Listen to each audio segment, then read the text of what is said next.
Alongside the insiders, Chris Johnston, Pierre LeBrun, and Darren Dreger. Gentlemen, with the clock ticking down to the opening of free agency on Tuesday, teams across the league are trying to figure out what they have before they decide what they need. CJ, where are the Islanders with pending restricted free agent Noah Dobson? Well, there's always been an understanding this would be an either-or situation. Either the Islanders were signing the restricted free agent Noah Dobson to a deal that bought some of his UFA years, which start next year, or they would be trading him.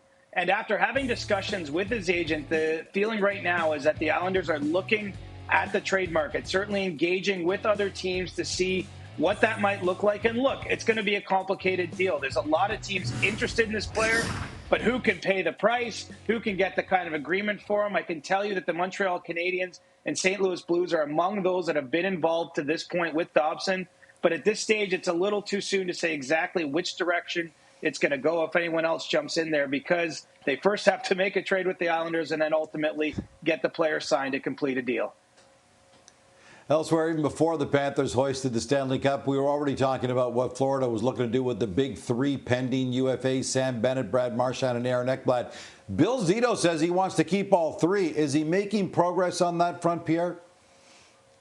He's certainly trying to. Gino, my understanding is that the full push is on now from the Panthers front office on all three. Offers have been made, I believe, to Sam Bennett and to Brad Marchand, and certainly discussions have taken on a new life here with Aaron Ekblad. But I just don't know that they'll be able to keep all three. Again, Bennett, I think, is the priority. That's the player they really want to get done before next Tuesday. Brad Marchand, they've made an offer. They'll see where that goes. Aaron Ekblad, I think, is the pending UFA that ends up going to market. I'm not saying that 100%, but that's where signs are right now. Term has been an issue there. There are potential landing spots in Utah and Dallas, depending on what those teams do in the trade market. So we'll see where it goes with all three. J.J. Peterka wanted out of Buffalo. He got his wish. Is there another Sabre drawing a lot of interest from around the league right now, Dregs?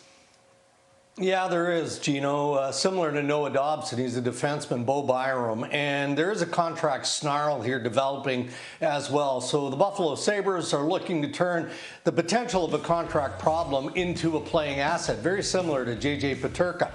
There is a ton of interest in Bo Byram, as you would expect. Now, initially, Kevin Adams wanted a right-shot defenseman back as part of a package for Byram. Well, he got that in the Peterka trade. So I'm looking at L.A., Vegas, St. Louis, Vancouver, Colorado, maybe long shot, the Toronto Maple Leafs as teams with interest in Bo Byram.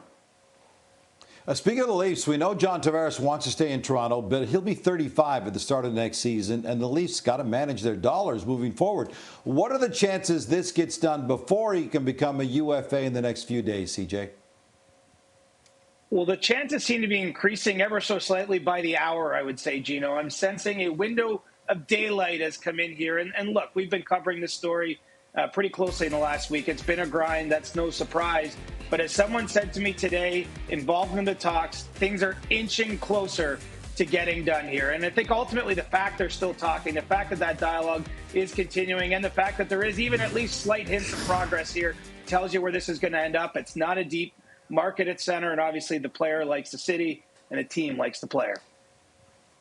Darren, for a while now, you've been telling us that Vegas has been going hard, pushing, trying to get their hands on Mitch Marner moving forward. Have they got a plan on how to make the math work, Dregs?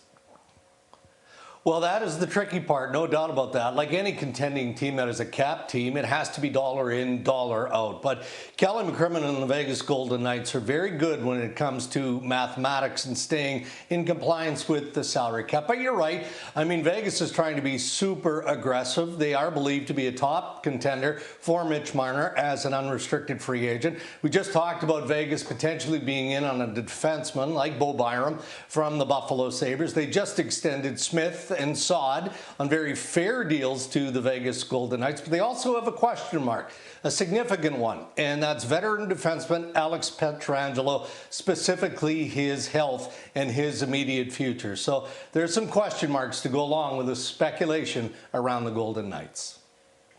The Dallas Stars have made some moves. They got lots more they want to do, including possibly also taking a run at Mitch Marner as well. How could they be looking to make some room under the cap, Pierre?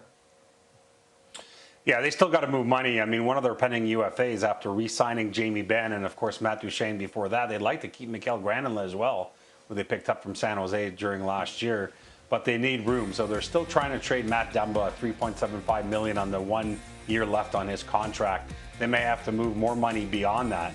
And in the middle of all that, of course, they keep taking calls on Jason Robertson. Now, my sense is, checking on this again today, they'd rather sign Jason Robertson to an extension, and they can do that as of July 1st. But if they don't like what they hear on that front, then they might go back and on the Robertson trade calls and see what the market is like. And yes, in the end, we know that Marner, Dallas, we believe, is on his list of teams.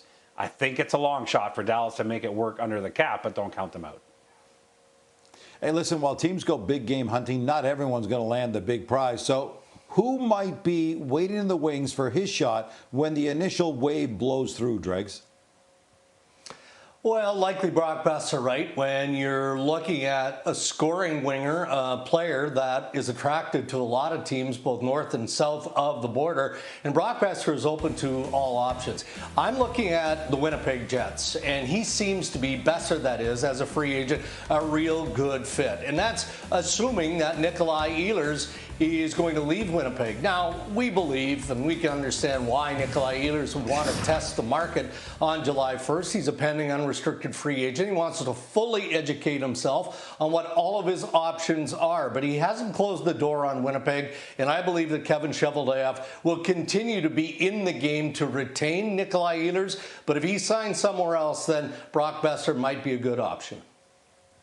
There are a lot of balls in the air right now. They are the insiders, Chris Johnston, Pierre LeBrun, and Darren Dreger.